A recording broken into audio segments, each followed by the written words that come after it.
जय श्री ओम नमः सिद्धेभ्यः। जय श्री ओम नमः सिद्धेभ्यः।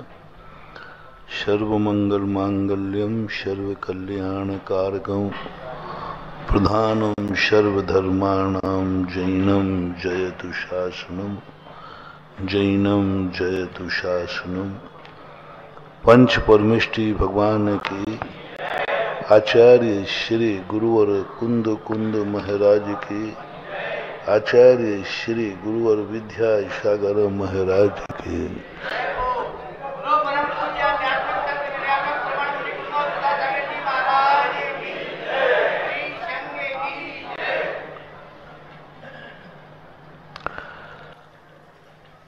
साधुओं का आचार पक्ष जितना मजबूत होगा उतना यह श्रमण संस्कृति जैन धर्म ऊंचाइयों को पर पहुंचेगा। गृहस्थों का जितना विवेक धर्म बढ़ेगा उतना ही वह इस श्रमण संस्कृति के लिए सहयोगी बनेगा। गृहस्थ कोई मंजिल नहीं है, गृहस्थ कोई लक्ष्य नहीं है। गृहस्थी एक समस्या का समाधान है। गृहस्थी एक बीमार व्यक्तियों की औषधि है, एक बीमार व्यक्तियों का संगठन है। गृहस्थी एक बहुत बड़े बीमार व्यक्तियों का अस्पताल है। जो व्यक्ति अपने आप को पूर्ण समर्थ नहीं मानते हैं वो गृहस्थी को स्वीकार करते हैं। पंडित आसादर जी ने लिखा है, और भी कई स्थानों पर आया, जब व्यक्ति बालिक होता है तो उनको पढ़ाने वाले गुरुजन उनको उपदेश देते हैं कि प्रथम उपदेश मुनि बनने का देते हैं और उपदेश देना ही मुनि बनने का चाहिए। सबसे पहले उत्कृष्ट का उपदेश देना चाहिए, सर्वोच्च का उपदेश देना चाहिए। ये जैनाचार्यों की सबसे बड़ी विशेषता रही। उन्होंने कहा कि इनको वह चीज दिखाओ जो सर्वश्रेष्ठ है, और जैन दर्शन में सर्वश्रेष्ठ मोक्ष मार्ग है और मोक्ष मार्ग में स्थित रहने वाले रत्नत्रय धारी है, क्योंकि सुख का साधन वही है। पंडित दौलत राम जी ने कहा, पंडित जी साहब ने पूछा कि हमारे ये सुख कहाँ मिलेगा। हम सुख चाहते, सुख की खोज, हर व्यक्ति सुख चाह रहा है।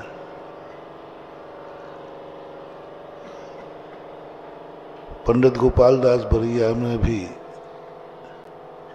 5वें अध्याय में पहला प्रश्न ही यह उठाया, सुख सब चाहते,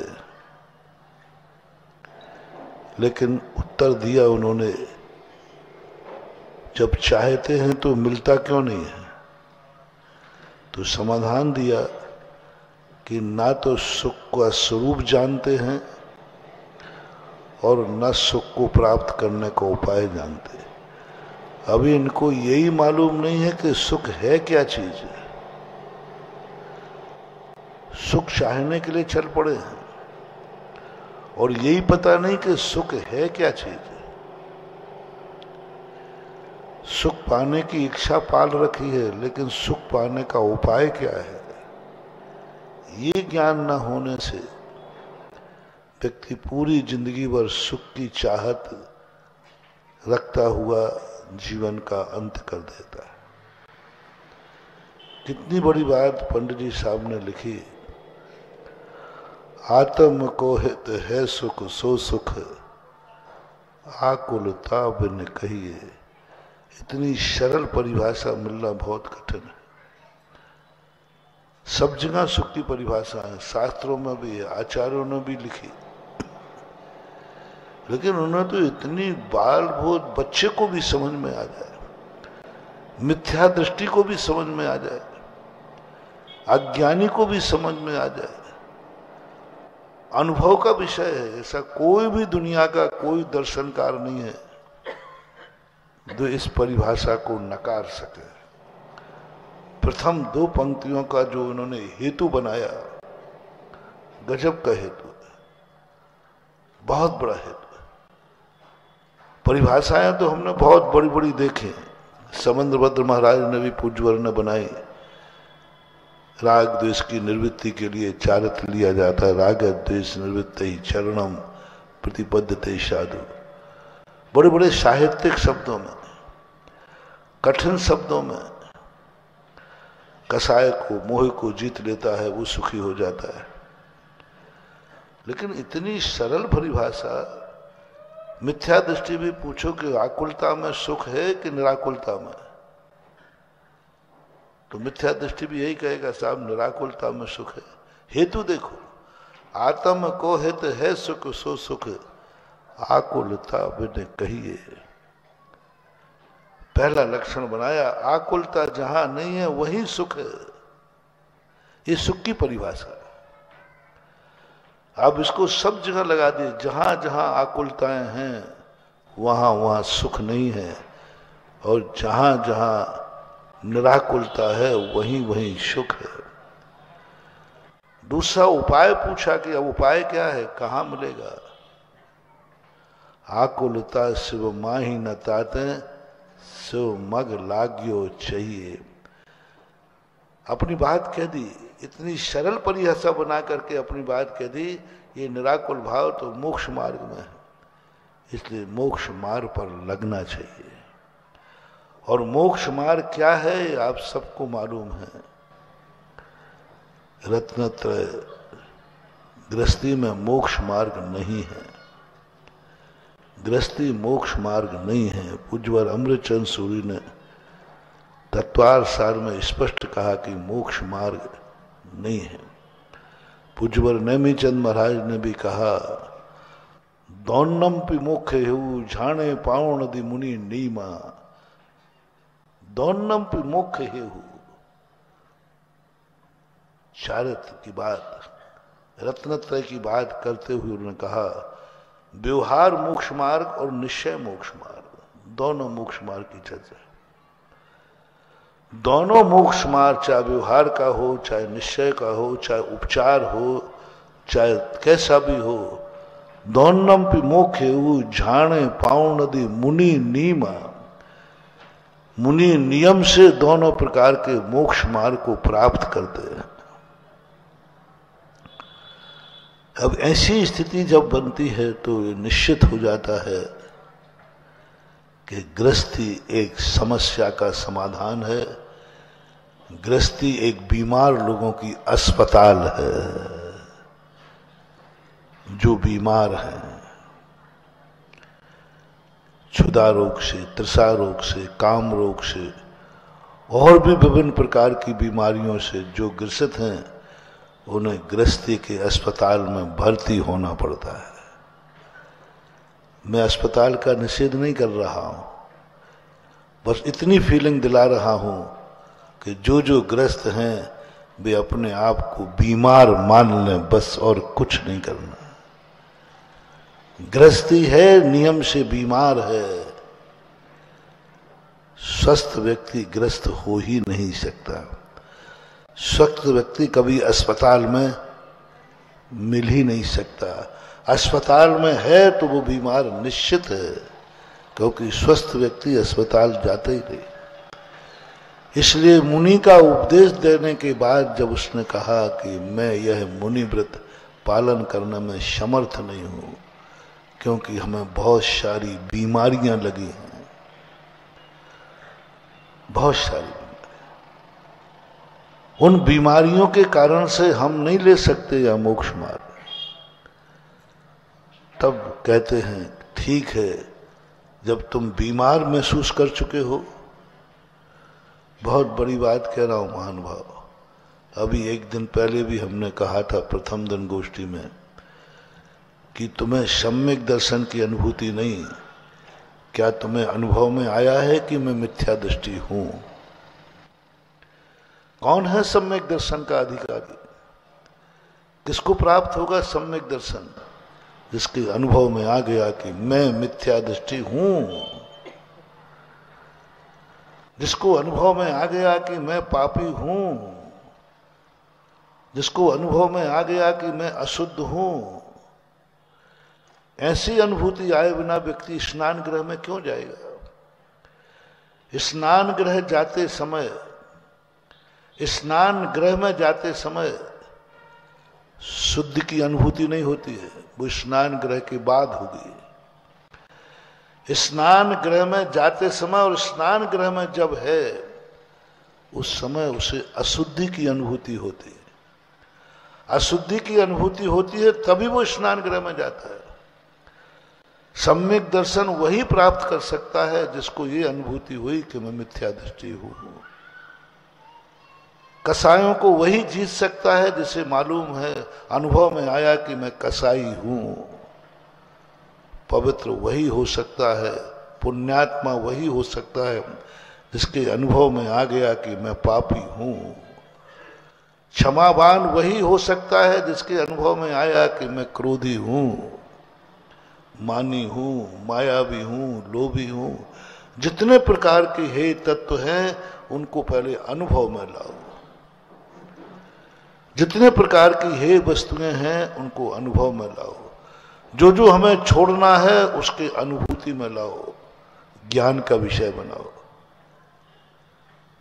पूज्यवर आचार्य महाराज ने भी कुंडलपुर में एक सूत्र दिया, बहुत बहुत बड़े सम्यक दर्शन की चर्चा कर ली। सम्यक दर्शन कैसा है, सच्चा देव कैसा है, सच्चा गुरु कैसा है, सच्चा साथ कैसा है। इसको मानते मानते लोग मिथ्या दृष्टि हो गए। कितने लोग सच्चे देव को मानते हैं, जानते हैं, फिर भी खोटे देव को नहीं छोड़ पाते। जैनियों की बात कर रहा हूं। जानते हैं कि सच्चा देव कौन है पर खोटा नहीं छोड़ते। जानते, बिल्कुल पक्का मालूम, परिभाषा रटी हुई है कि सच्चा देव ये है, जानते हुए खोटे देव के यहां मनोती बांधते हुए पाए जाएंगे। क्या कारण है? वे चोखे को जानते हैं लेकिन खोटे को नहीं जानते। वो मोक्ष को जानते हैं, संसार को नहीं जानते। जो क्षमा को जानते हैं, क्रोध को नहीं जानते। जो सम्यक दर्शन को जानते हैं, मिथ्या दर्शन को नहीं जानते। जो मंदिर को जानते हैं, घर को नहीं जानते। तुम क्यों मंदिर में आकर उब जाते हो? हर व्यक्ति मंदिर आता है तो कह के आता है बस अभी घंटे भर में आया। कोई व्यक्ति मंदिर से जाते समय कह के नहीं जाता कि भगवान मैं अभी लौट के आया।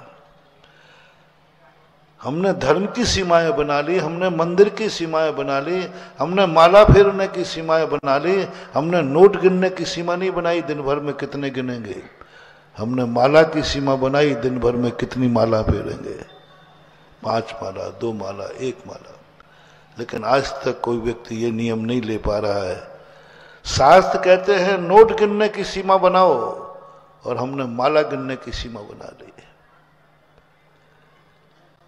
अच्छे अच्छे लोगों के नोट गिनने की सीमा नहीं है। माला गिनने की सीमा शायद सभी की होगी।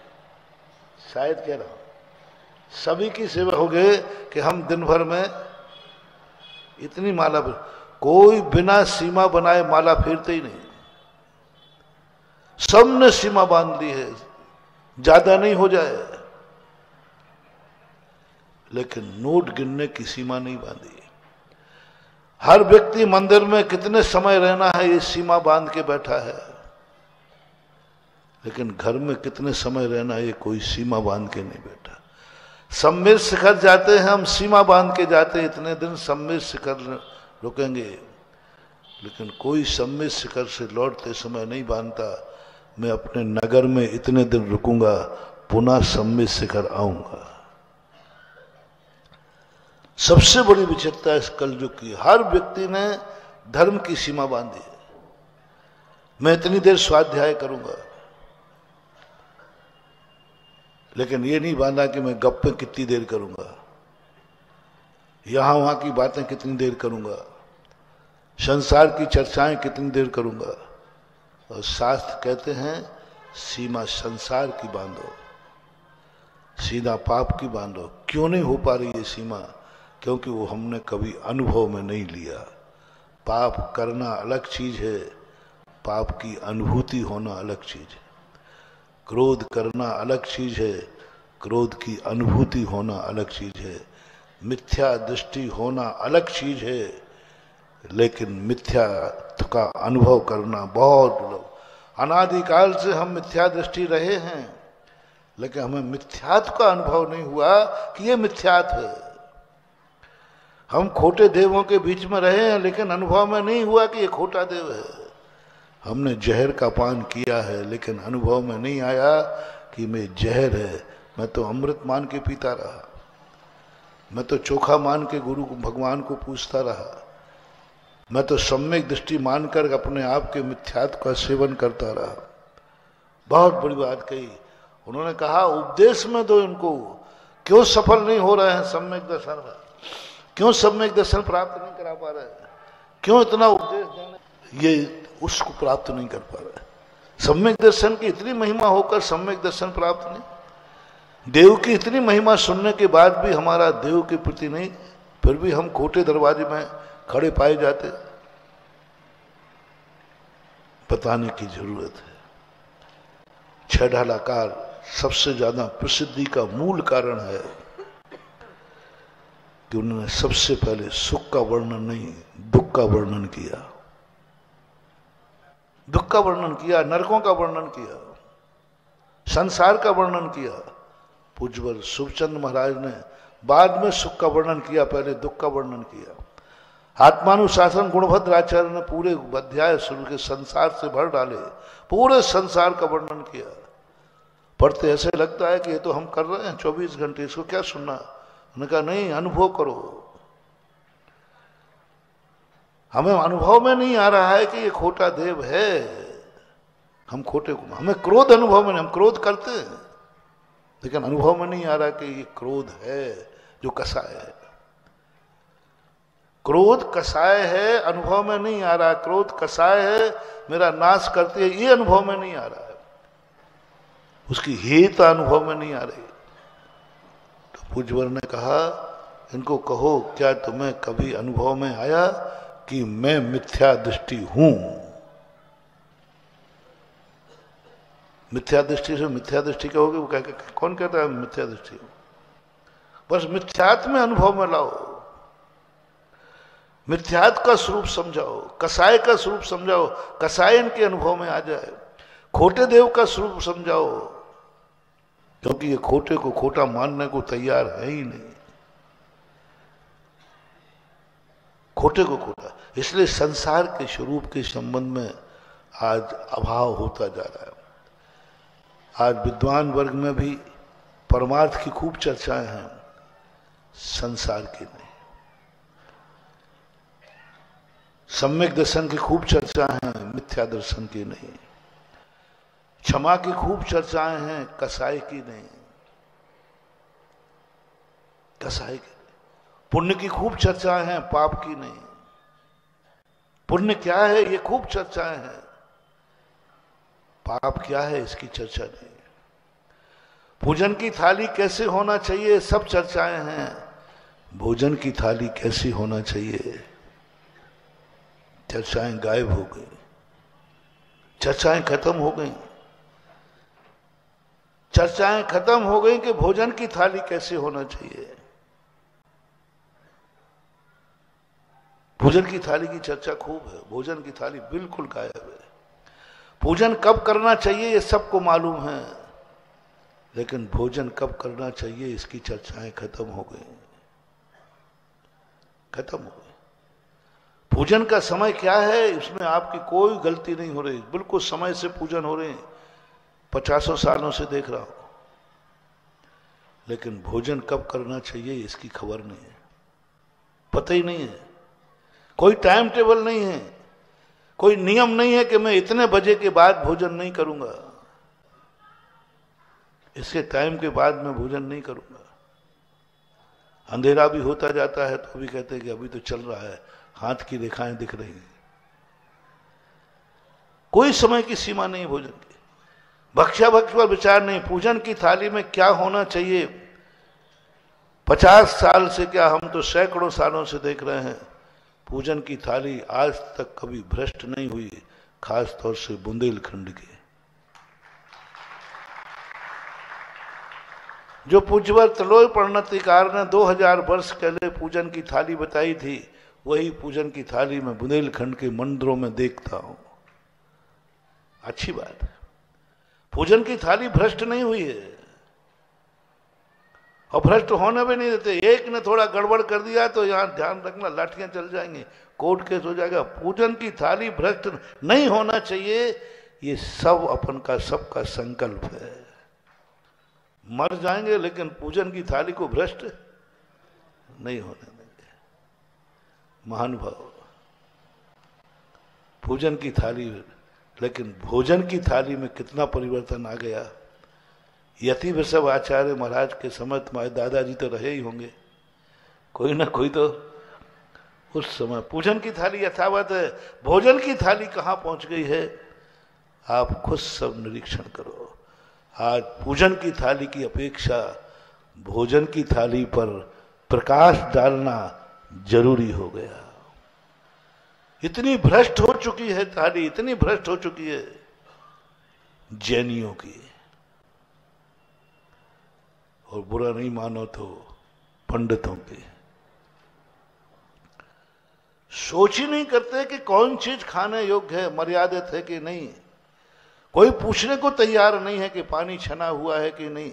कोई पूछने को तैयार नहीं कि ये वस्तु तुम बाजार से लाए हो या कहां से लाए हो। कोई पूछने को तैयार नहीं कि बनाने वाला कौन है। गृहस्थों की बात नहीं कह रहा, पूछने को तैयार नहीं ये बनाने वाले कौन है, कि शराबी मांसाहारी तो नहीं है, कोई ऐसी जाति से तो नहीं है जहां मांसाहार आदि होता। पूछने को तैयार नहीं है कि ये कौन क्या चीज बन रही है, मर्यादित है कि अमर्यादित है। जो सबसे ज्यादा प्रश्न उठना चाहिए था, यदि विद्वान लोग पूछते समय पूछना शुरू कर दें तो कुछ गृहस्थ भी पूछने लग जाएंगे। पर लोग कहेंगे कि ये पंडितों की सभा है, पंडितों का भोजन है। उस समय इनकी अनुभूति में गृहस्थों को आएगा कि भाई पंडित आ रहे हैं, बनाने वाले शुद्ध होना चाहिए। पंडित लोग आ रहे हैं, शोध का भोजन बनना चाहिए। पंडित लोग आ रहे हैं, मर्यादित भोजन होना चाहिए। मैंने सोचा था पहले की बात कि पंडित लोग आ रहे हैं तो शायद श्रावक लोग तैयार होंगे, धुला हुआ गेहूं, वो 10 लाख क्षण पर्व में होता है ना, 10 लाख क्षण पर्व में आप लोग जैनियों के होता है 10 लाख, सब तैयारी, धुला हुआ मसाला, धुला हुआ मर्यादित आटा, चक्की सब होकर के ऐसा होना चाहिए। क्योंकि पंडितों की सभा है, विद्वत परिषद का अधिवेशन है। विद्वान लोग तो अशुद्ध खा ही नहीं सकते, सब चीज शुद्ध बनती है।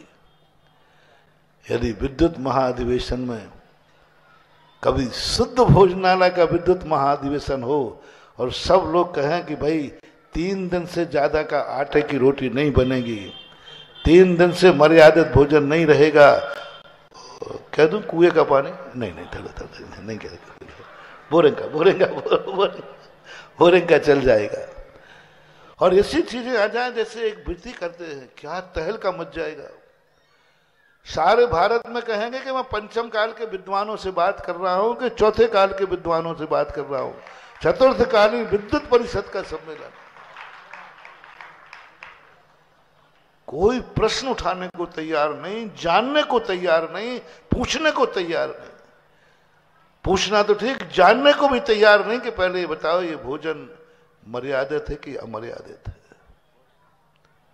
ये पूछने को तैयार नहीं कि ये भोजन बाजार से आया है, सीधा होटल से, यहां से आया। तो आज हमें भोजन की थाली में, अभी 9 विद्वानों में कितने विद्वान होंगे जिन्हें अभी दुदल का भी त्याग नहीं होगा, दही बड़े का त्याग नहीं होगा। खाते नहीं होंगे लेकिन मौका पड़ जाए तो छोड़ते भी नहीं हो। पुराने विद्वानों की तो नहीं कहूंगा क्योंकि उन लोगों तो मैं पहले पूछ चुका हूं। लेकिन यदि ये भी ज्ञान नहीं है कि ये दही हमें खाने योग्य है कि नहीं, क्योंकि मेरे साथ एक घटना घटी थी। मैंने एक बार प्रवचन दिया कहीं दुदल के ऊपर, बच्चों ने त्याग कर दिया, बच्चों को त्याग करा दिया। अब मैं बोलते इस ढंग से हूं कि बच्चे भी त्याग कर देते हैं, त्याग दिया। वहां एक पंडित जी आए, वो किसी घर में ठहरे थे, उनके परिचित थे। तो परिचित से तुम लोग पूछते हो पंडित जी आज क्या बनाए, तो उन्होंने कहा मौसम बढ़िया है, दही बड़ा बनाओ। और पंडित जी दही बड़ा खा रहे थे। जिस बच्चे ने मेरे त्याग किया उसके मुंह में पानी आ गया। यथार्थ घटना। वो मेरे पास आया, महाराज जी आपने मेरा दही बड़ा छुड़ा दिया, और दही बड़ा यदि गलत होता तो पंडित जी क्यों खाते थे, तुम्हारी बात क्या है? और उसने पूरा बता दिया। फिर वो पंडित जी आए दर्शन करने। मैंने कहा पंडित जी अरे तुम चोरी से खा लेते तो कम से कम प्रवचन करने आए हो, और मैंने 2-3 दिन पहले ही प्रवचन दिया है।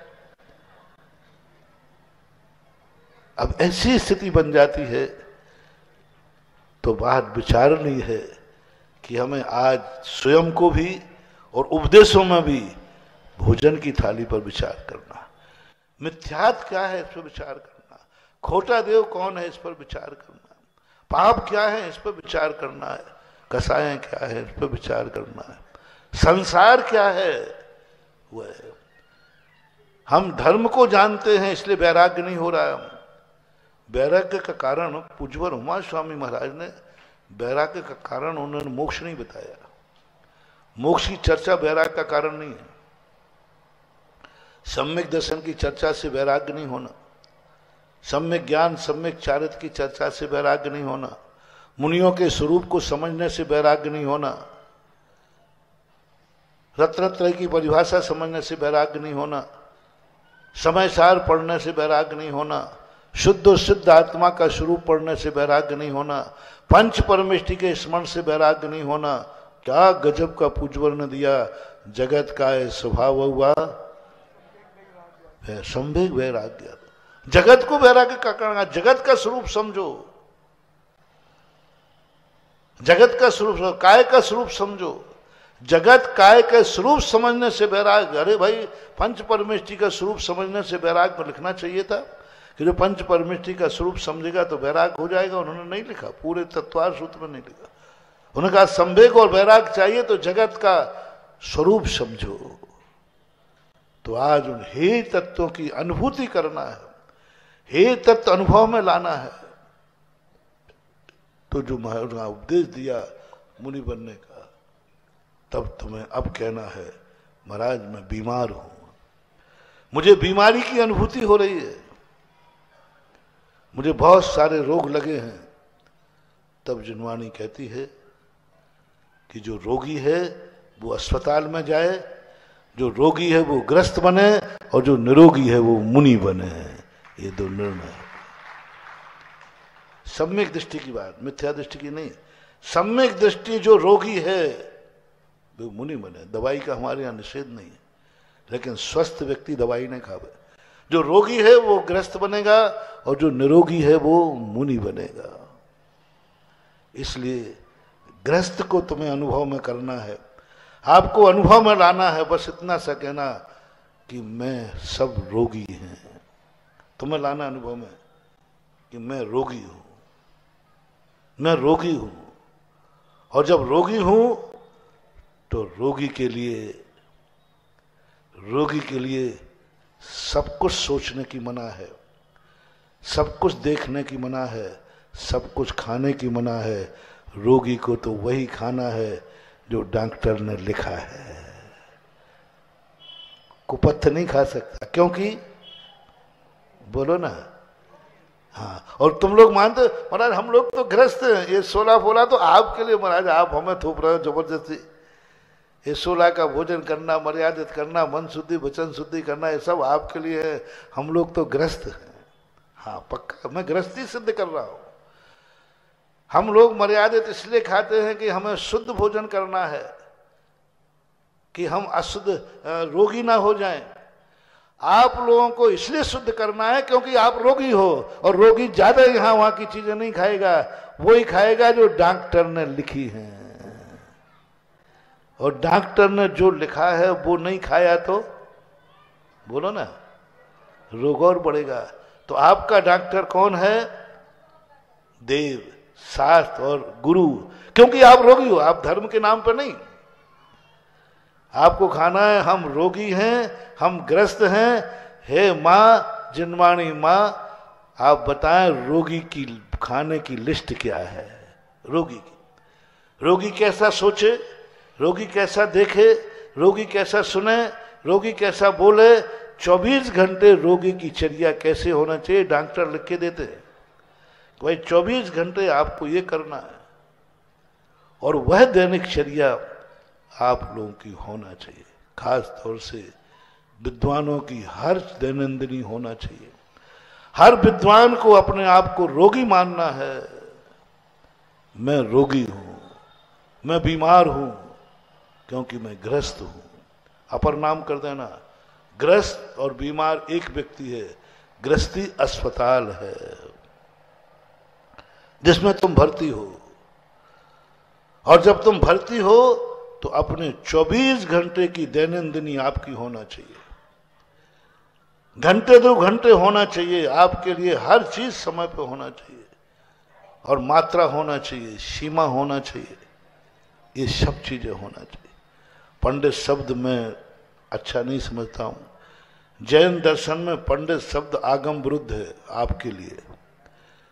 पंडित शब्द मैंने पूरे शास्त्र को छान मारा, कहीं ग्रस्त को कितना भी बड़ा ज्ञानी क्यों ना हो, पंडित शब्द का प्रयोग नहीं है, है ही नहीं। पंडित शब्द का कहीं उपयोग नहीं है ग्रस्त के लिए, विद्वान शब्द का उपयोग है। महापुराण में महाबल महाराज के लिए ग्रस्त थे, विद्वान शब्द का प्रयोग किया। तो मैं तो अभी आपके अरुण जी से कह रहा था कि कुछ ऐसा विद्वत परिषद से हो, कितना बढ़िया नाम है विद्वत परिषद, पंडित परिषद नहीं है, विद्वत परिषद सही नाम है। तो आप लोगों को पंडित के स्थान में कोई पंडित शब्द, जो पहली बात तो पंडित शब्द बहुत बदनाम हो चुका है, और पंडित शब्द तो हमारे आगम के अनुसार बहुत बड़े मुनिराजों के लिए कहा जाता है। मुनिराज को पंडित कहा है पूज्यवर शिव कोटि महाराज ने, पंडित कहा है। आपको विद्वान, तो हर व्यक्ति, अभी किसी के साथ सुरेंद्र जी या जय कुमार जी कोई नाम बोल रहे थे, तो किसी के साथ तो पंडित लगा रहे थे। एक शब्द तो मुझे ध्यान है, पंडित महेंद्र कुमार मुरैना है, मुरैना नहीं है। और जैसे दूसरा नाम आया डॉक्टर प्रोफेसर फूलचंद जी प्रेमी, अरे मन के ये पंडित और ये डॉक्टर, तो ये विद्वत परिषद है कि पंडित परिषद है कि डॉक्टर परिषद है कि प्रोफेसर परिषद है? ना तो जैन आगम में कहीं डॉक्टर शब्द है, न जैन दर्शन में कहीं प्रोफेसर शब्द है, न जैन दर्शन में कहीं पंडित शब्द है। क्यों ना जब हमारे यहाँ आवे, सब लोग बैठे, जब विद्वत परिषद में आवे, तब उनके साथ एक ऐसा टाइटल हो, वो आप लोग तय कर सकते हैं। विद्वान, विद्वान, विद्वत, छोटा मोटा आप बना लो, विद्वत डॉक्टर जय कुमार, विद्वत अरुण कुमार जी, विद्वत अशोक कुमार जी, विद्वत, कोई ऐसा टाइटल हो जो आगम सम्मत हो और सबके साथ लगाया जाए। कितना भी उपाधि ले ली जाए, हम लोगों में कितनी उपाधि लग जाए, लेकिन मुनि शब्द गायब होने वाला नहीं है, वो तो लगेगा। आचार्य परमेष्ठी को हम कितनी उपाधि दे दें, लेकिन आचार्य शब्द तो लगेगा ही लगेगा। आचार्य वो कहीं हट नहीं सकता। उपाध्याय परमेष्ठी को कितनी उपाधि दे दो आप, लेकिन उपाध्याय पर तो लगेगा ही। ऐसा ही आप लोगों का विद्युत परिषद के नाम पर कोई ऐसी उपाधि हो जब भी वह नाम आए एक पहचान हो कि विद्युत परिषद में जब आता है तो डॉक्टर प्रोफेसर नहीं, विद्वान। डॉक्टर लगाए, हमें उसकी आपत्ति नहीं है, लेकिन पहला शब्द क्या हो? विद्वान शब्द हो, विद्वत शब्द उसके साथ लगना चाहिए। पंडित शब्द थोड़ा वैसे लौकिक दृष्टि से देखें तो वैसे आजकल पंडितों की थोड़े नाम अच्छा नहीं लग रहा। लोग गरिमा भी नहीं समझते, इतने अच्छे शब्द को नाम लोग गरिमा नहीं समझते। पंडित लिखते लोगों को महसूस नहीं होता। तो अब ऐसा लिखे ना जिसके नाम लिखने पर लोग सबको गर्व होवे कि अच्छा लगे लोगों को। एक आदर्श भाई होते थे ना, तो लोग कहते महाराज जी हमको ऐसे गरीब घोड़ा है कि आदर्श भाई करें। तो हमने कहा नहीं नहीं, चक्रवर्ती भाई है, चक्रवर्ती ने जो किए थे। तो विद्वान के पंडित शब्द के स्थान पर यदि अपन आगम संबंध, क्योंकि आपने पहले ही कहा ये विद्युत परिषद हमेशा श्रवण संस्कृति की परंपरा रही है और कायम है और करेगी। तो इसके साथ अपन क्यों ना आगम सम्मत एक शब्द का शुरुआत करें जो आगम से हो, जो ग्रस्तों के लिए भी और मुनियों के लिए भी जिसका प्रयोग किया गया हो। तो आपके लिए विद्युत शब्द, अब उसका नाम कुछ भी, विद्वत कर सकते हो, विद्वान कर सकते हो, जो भी करना है वो आप करें। तो मेरा एक पहचान हो विद्युत परिषद की कि विद्युत परिषद के सदस्य के साथ ये शब्द जरूर लगा मिलेगा, जहां भी जाएगा ये शब्द जरूर मिलेगा, जैसा मुनि के साथ मुनि लगा हुआ मिलता है। तो एक यदि ये प्रस्ताव, ये बात तुम लोगों को अनुकूल लगे तो विचार किया जा सकता है। आदेश नहीं है, आदेश नहीं है, एक परामर्श है, उपदेश है। दूसरी बात है कि हमारे विद्युत परिषद के संबंध में किसी न किसी की कोई डिग्री होना चाहिए, और डिग्री यदि कोई नहीं है तो धर्म शास्त्रों का उसे इतना ज्ञान हो कि वो प्रवचन दे सके,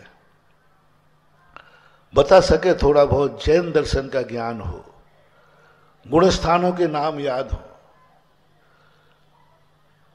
मार्गणाओं के स्थान याद हो, कर्मों का स्थान ज्ञान हो। तो विद्युत परिषद में कम से कम यदि शास्त्रीय आचार्य, आगे आने वाली विद्युत परिषद में तो हर सदस्य शास्त्री और आचार्य मिलेगा, क्योंकि मैंने कल ही कहा था कि अब आने वाली कुछ सालों के बाद विद्युत परिषद वही बनेंगे जो स्नातक परिषद से विद्वान होंगे, जो शास्त्री और आचार्य होंगे। लेकिन अभी विद्युत परिषद में बीच में विद्वानों की अभाव की, या कहना चाहिए जिस समय विद्युत परिषद बनी होगी शायद उस समय पूरे लोग विद्वान ही रहे होंगे जिन्होंने कुछ पढ़ाई की होगी। पहली बार की बात कर रहा हूँ, जब बनी होगी उस समय शायदवाद महाविद्यालय से निकले हुए विद्वानों का ही एक संगठन बनाया गया हो, और जिन्होंने पर शास्त्रीय आचार्य ऐसी पढ़ाई नहीं की हो शायद उस समय न रहे हो तो मुझे पता नहीं। लेकिन अब जो रह रहे हैं विद्युत परिषद के सदस्य तो हैं, लेकिन उन्होंने जैन दर्शन का, जैन आगम का कुछ भी अध्ययन नहीं किया। उनके पास कोई भी डिग्री नहीं है, कोई भी प्रमाण पत्र नहीं है। तो अब तो वे पुनः शास्त्री और आचार्य करने वाले नहीं हैं। उनको एक नियम बना दिया जाए कि श्रमण संस्कृति सांगानेर से जो 12 वर्षीय कोर्स है उसमें से 5 वर्ष का कोर्स करना अनिवार्य है। कितने का? कम से कम 12 साल का हो या नहीं हो, 5 वर्ष का करे, अनिवार्य कर दिया जाए। परीक्षा हो उसकी, 1 साल के लिए परीक्षा ले, विद्युत परिषद परीक्षा ले। 5 साल का कोर्स हो, 12 साल का कोर्स है। 12 साल का कोर्स पढ़ना शायद तुम लोगों को, और 12 साल में कई लोग ऐसे विद्वान हैं जो ऊपर भी जा सकते हैं, ऐसे ग्रस्त लोग बने हुए, उनको कम से कम 5 साल तक का जैन दर्शन का अध्ययन करा जाए विधिवत, और 5 साल में शायद सांगानेर से डिग्री मिलती है, कोई डिग्री मिलती है 5 साल 3 साल में, तो तो वो डिग्री कम से कम उसके पास हो कि मैंने जैन दर्शन का 5 साल तक ये अध्ययन किया है, बिना कॉलेज जाए, बिना कोई फीस भरे, अपने घर में बैठकर अपने व्यापार करते हुए अपने घरों में 1 घंटे का समय निकाल करके 5 साल करें तो विद्युत परिषद की जो सदस्यता है वो गरिमापूर्ण हो जाएगी और वो विद्वान के रूप में आ जाएगा। स्वाध्याय भी आपका हो जाएगा। और जो मैंने विगत वर्षों में बताया था, जो विद्युत परिषद का कार्य होगा उसकी मंदिर में जरूर 1 पौन घंटे की गद्दी होगी, वो जहां भी रहेगा, चाहे अकेला बैठे, चाहे एक को बैठा ले, चाहे वो अपनी पत्नी को बैठा ले, चाहे वो अपनी माता को बैठा ले, चाहे वो किसी का किराए के लाके बैठा ले, हाँ किराए का, लेकिन गद्दी होना चाहिए और एक श्रोता हो और एक वक्ता हो। ये विद्युत परिषद की एक ऐसी मर्यादा होना चाहिए।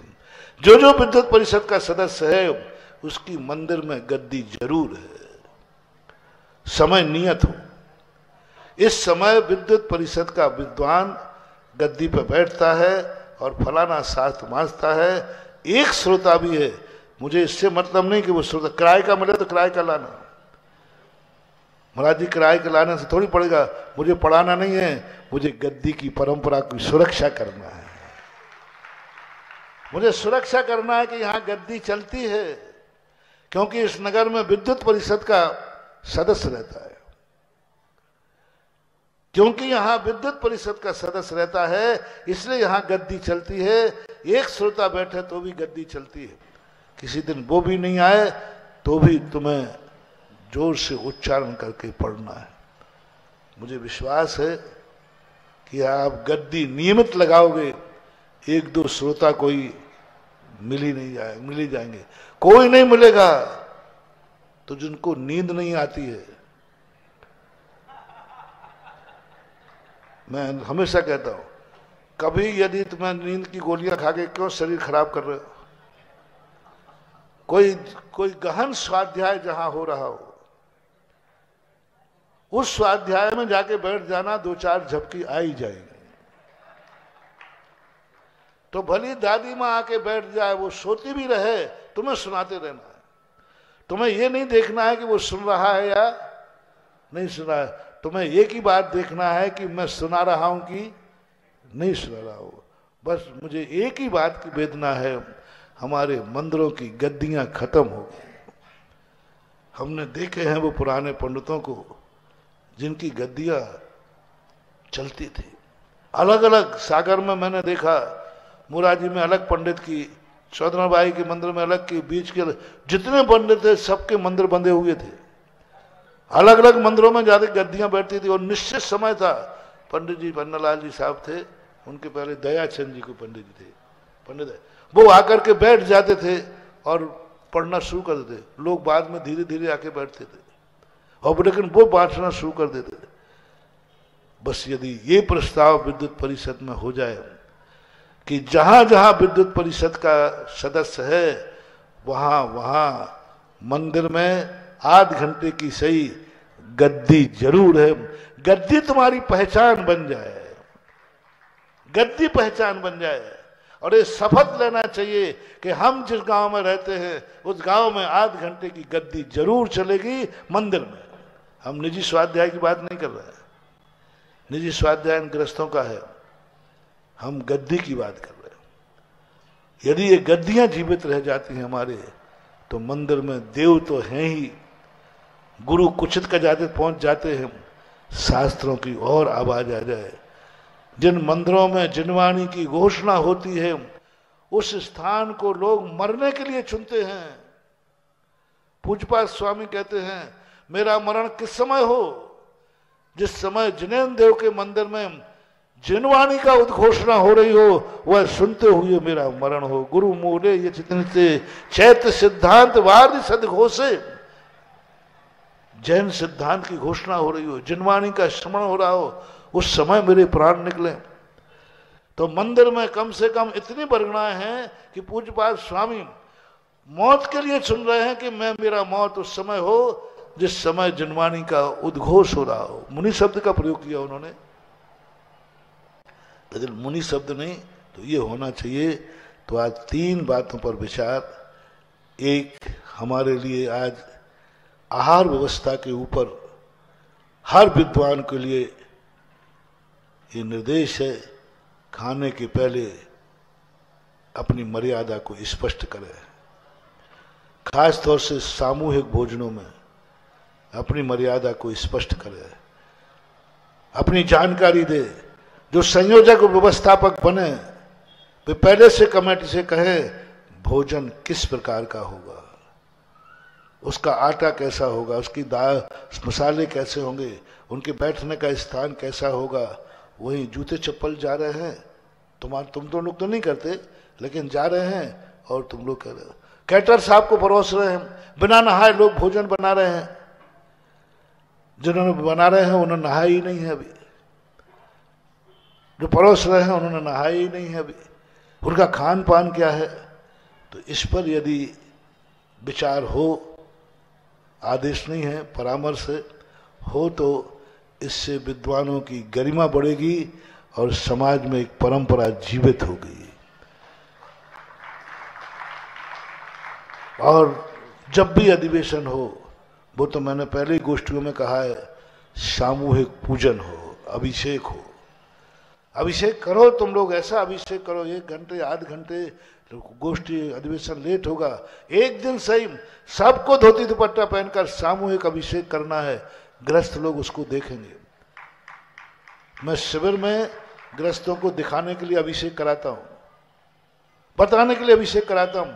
उसका परिणाम ये निकलता है कि शिविर के बाद हजारों लोग अभिषेक का नियम ले लेते हैं। तो आप लोगों को यह भी करना है कि मंदिरों में प्रत्येक पंडित आकर के धोती दुपट्टा पहन के पहले अभिषेक पूजन करेगा, और एक समय रख दो, इतने बजे से इतने बजे अभिषेक पूजन है, और ऐसे खुले मैदान में रखो जिससे सब देख सके। पंडाल में रख लो भगवान को लाकर, यहां सब अभिषेक पूजन करेंगे और यहीं फिर गोष्ठी चालू कर देंगे। एक सब धोती दुपट्टा में सही, यहां भगवान आएंगे, सारा विद्वान उसका अभिषेक करेंगे, विधिवत पढ़ेंगे, पूजा करेंगे। आज 1.25 घंटे में ये काम हो सकता है, थोड़ा जल्दी करने पर। दूसरा शब्द, पंडित शब्द पर विचार करें। तीसरा शब्द जो है, जो हमने बताया अभी कि गद्दी का मामला, नियम बना दो, और जो अध्यक्ष मंत्री बने, अशोक जी, नए अध्यक्ष का कुछ नया कीर्तिमान होना चाहिए। कुछ तो परिवर्तन लाओ कि अध्यक्ष बदला है। एक कोतवाली थी, कोतवाली, तो कोतवाली पर एक व्यक्ति आता था, लिखता था लिखो कोतवाली पे जन सेवा। दूसरा एसपी आता था, बोले काय की जन सेवा, लिखो इस पर जन देशभक्ति। तीसरा आता था, वो लिखो इस पर कोतवाली। तो वहां नगर की ये सीमा बन गई कि नाम बदल गया है, इसका अर्थ है नया कोई। तो अब विद्युत परिषद में अध्यक्ष नया बदला है, और महामंत्री भी बहुत दिन के बाद बदला है। लेकिन हमें बहुत सुनकर के बहुत गर्व है कि हमारे जितने युवा वर्ग हैं, सुरेंद्र भारती के हटने पर हर व्यक्ति दुखी थे, महाराज जी विद्युत परिषद डूब जाएगी। विद्युत परिषद भारती को हटाना, आज जो जीवित थी, आज जो अन्यथा अभी शैलेश जी कह रहे थे, विद्युत परिषद खत्म हो जाती यदि सुरेंद्र भारती नहीं होते तो। आज जीवित रखते हैं, हर व्यक्ति का जवाब देने की हिम्मत रखते हैं हम, और खड़े हो जाएं तो किसी की हिम्मत नहीं होती कि उनसे कोई संवाद कर ले। तो उनके पद से हटने पर हर व्यक्ति प्रायः दुखी है। पर मैंने कहा कि नहीं, बहुत हो गया। 3 हो गया ना, 4 बार मंत्री होकर के रहे हैं, तो भी उन्होंने कुछ किया है। तो इसलिए उनके हटने के बाद सब लोग दुखी थे। फिर मैंने भी समर्थन किया कि देखो अब थोड़ा गैप करो, विजय बाबू, अशोक बाबू, दोनों से कहना है कुछ नया करना है। विजय बाबू जो 4 साल 4 बार में सुरेंद्र जी ने नहीं किया, वो करना है। अशोक जी जो 4 सत्रों के विद्वानों ने नहीं किया, वो तुम्हें कुछ करना है। 4 उसमें सब आ जाए। कुछ ऐसा करो, विद्युत परिषद की पहचान बनाओ, पहचान बनाओ, जैसे पूज्य गुरुदेव ने अपने आचार्य संघ की पहचान बनाई है, और पहचान से जान जाते हैं आप लोग, और तुम जान जाते हो कि यहाँ पर जरूर महाराज का कोई संघ है। ऐसे ही आप कोई ऐसी पहचान बनाओ कि विद्युत परिषद का जब मैं अध्यक्ष बना था, हमने यह आदर्श परंपरा चालू की थी जो भारत के लिए, सबके लिए बहुत गौरवान्वित हो। समय ज्यादा हो गया, सबके लिए बहुत आशीर्वाद। मेरे पास प्रशंसा कम मिलती है, हर साल तुम्हें डांट ही मिलती है। मैं क्या करूं? आप 100 में से 99 नंबर भी लाओ तो 99 दिखते ही नहीं है। मुझे दिखता है, मैं पूछता हूं 1 नंबर कहां गया? अरे भाई 99 को तो बताओ, वो तो मुझे पता नहीं, 1 नंबर बताओ वो कहां गया। ये दृष्टि मेरी रहती है। और प्रत्येक परिषद के सदस्य के लिए कम से कम द्वादश वर्ष में 5 वर्ष का अध्ययन करना। इस बार जो भी सदस्य पुराने हैं उन सब के लिए नियम लेके जाना है कि हम 5 वर्ष तक जैन दर्शन का स्वाध्याय करेंगे। कोर्स आपके जय कुमार जी ने संस्थान से स्थापित है, वो पढ़े। सबके लिए आशीर्वाद, बहुत बहुत आशीर्वाद। महावीर भगवान।